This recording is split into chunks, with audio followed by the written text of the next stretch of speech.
Hello, welcome to MakiChat 4. So I've posted 2 project videos since the last MakiChat video. I made this 787 Dreamliner for a good cause, and I made this printing press. So I saw a video by Steve Ramsey of Woodworking for Mere Mortals where he talked about starting this charitable organization called Makers Care. And first campaign is that he's asking people to make airplanes out of anything and then post a photo or a video to makerscare.org. And then he's donating $5 for every one of those submissions to Make-A-Wish Foundation. So I thought I could make an airplane. I got a bunch of pallet wood. I'll make an airplane out of pallet wood. So I was thinking about what kind of design to make. And a lot of toy wooden airplanes are very cartoony, you know, nice rounded edges, and which I'm sure kids love, and nice and safe and all that. But I wanted to do something a little different. I wanted to make something a little more realistic. So I was thinking about what kind of airplane to make, and at first I briefly considered making like a World War II era fighter, you know, like a Mustang or a Spitfire or something like that, because for some reason I've always been really fascinated with World War II era aircraft.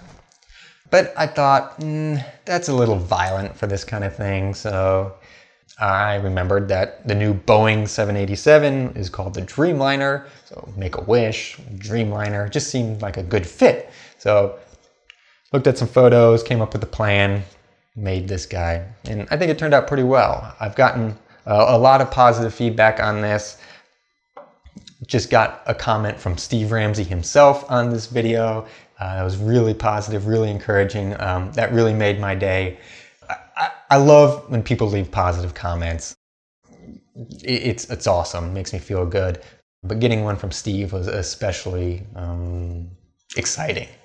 The other video I did was this printing press, and this video has gotten a lot of comments in the short time it's been up, which is really awesome. When I decided to make a printing press, I was first gonna go with like a screw mechanism. I went to the hardware store to look at threaded rod and try to figure out how to make like a handle to turn that rod to press on this plate. And that was a concern of mine. I was trying to figure out how to do that. And I was also trying to figure out how to do the connection between the threaded rod and this top plate.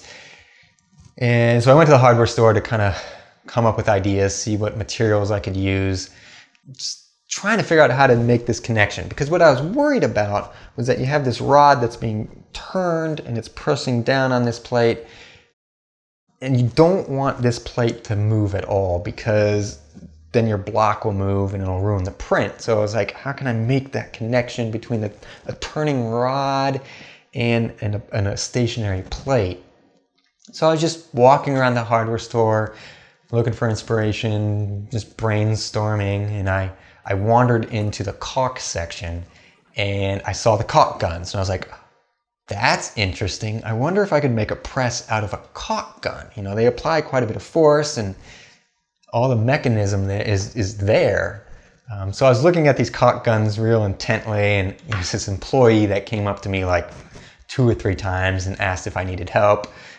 Probably thought I was crazy, because I can't imagine people spend a whole lot of time looking at caulk guns. But there I was, I don't know how long I was standing there, but investigating how they worked and how much pressure I thought they could apply, you know, sticking my finger in there. I'm sure he thought I was crazy, but I was like, you know, I think this might work. They had a cheap caulk gun for like $4, and I was like, oh, I'll just buy that. I have the wood at home. Spend a couple hours on a Saturday and build it. And if it doesn't work, it doesn't work. I'm out $4, no big deal. But as I was looking at it, I realized that the mechanism on the real cheap $4 one, it has like teeth on the bottom of this rod. And the teeth kind of act in the mechanism as a ratchet mechanism. And to release it, you turn the handle to disengage the teeth, and then you can pull the plunger up.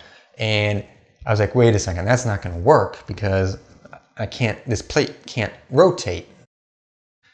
So luckily I realized that before I got to the checkout. So I went with this little more expensive one that's a little more robust too, and it's just a nicer caulk gun, but it releases just by pulling up. It uses a little different mechanism. So I've gotten a lot of comments in a short amount of time on this video, which is really awesome. One comment is from a guy named Kevin Russum, who asked about using 2 caulk guns instead of just 1. I guess the idea being 2 caulk guns would spread the force out better, and you could also generate more force. It might work. I'm a little concerned though about being able to apply the same amount of force to both caulk guns. Otherwise the print might not come out even. I don't know.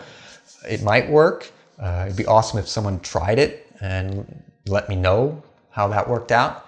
If you needed to apply more force, what you could do is use a bigger size caulk gun. Caulk guns come in 2 sizes, kind of this regular size and then a larger size. What I would do, because I already have this built, if I needed to apply more force, I'd probably just add some metal pieces to the handle to extend them, and then I could get more leverage there. So I hope people build this press or even change the design a little bit. I'd love to hear how it works out for other people. So far, it seems to work pretty well for me. Got another comment on this video from Simon White, who said, "Someone get this man a bandsaw." Okay, I got a bandsaw. Let me move around to the front. So I got a bandsaw, and I am really excited about this thing. If you've watched my other MakiChat videos, you know I was thinking about getting a jigsaw. I have a couple projects in mind that a jigsaw would be really handy for.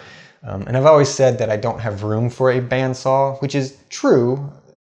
I don't have room for a freestanding bandsaw with its own stand and all that. But I was thinking, you know, maybe I could make a desktop bandsaw work. I could store it on my bench top and move it off if I need the space, and you know, it'd be a little annoying, but I think I could make it work, and I think I could get a lot of use out of a bandsaw. So I started looking into bandsaws, and there's a couple 9 and 10-inch bandsaws out there in the world. I went to a couple stores to look at some 9-inch bandsaws, and I wasn't really impressed with the build quality, and they looked small, you know, not a lot of room to do projects on them. And plus, you look online and they don't get great reviews from woodworkers, but some people like them.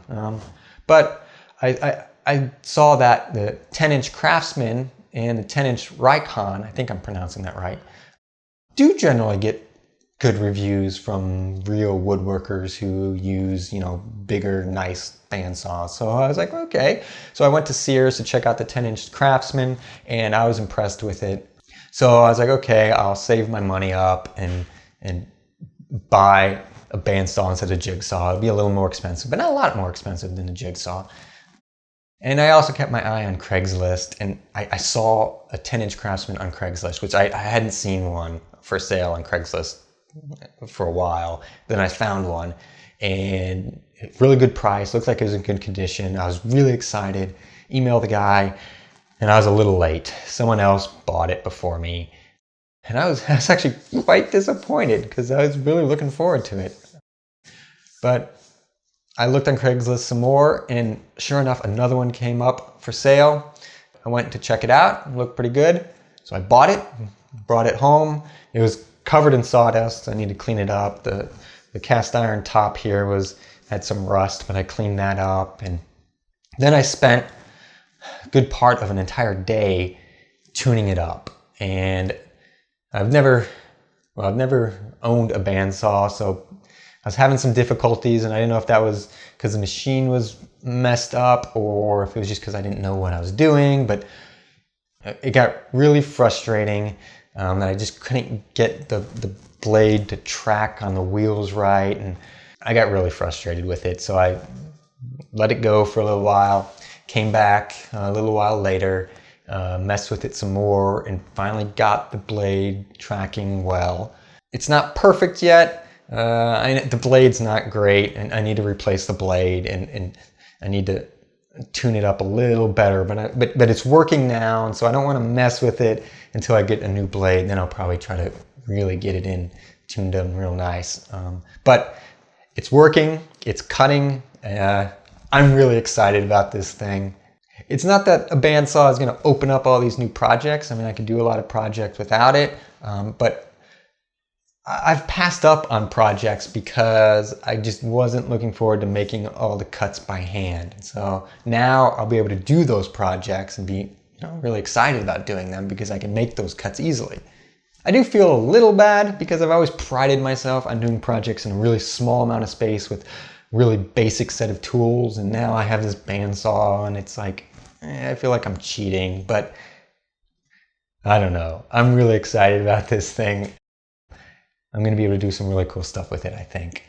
If you follow my channel because you like my fishing related videos, I have a fishing related video that I want to do coming up probably in the next couple weeks. So you can look forward to that. If you like my more woodworking type videos, well, now I have a bandsaw.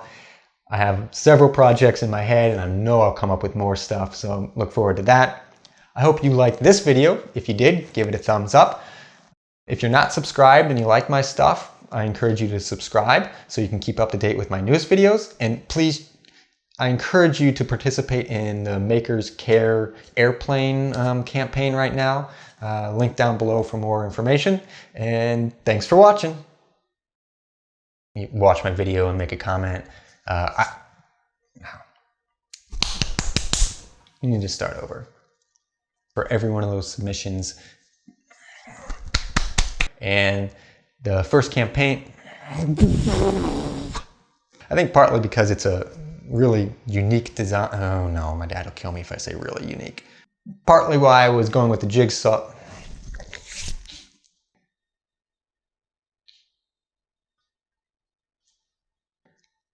Let's start all over.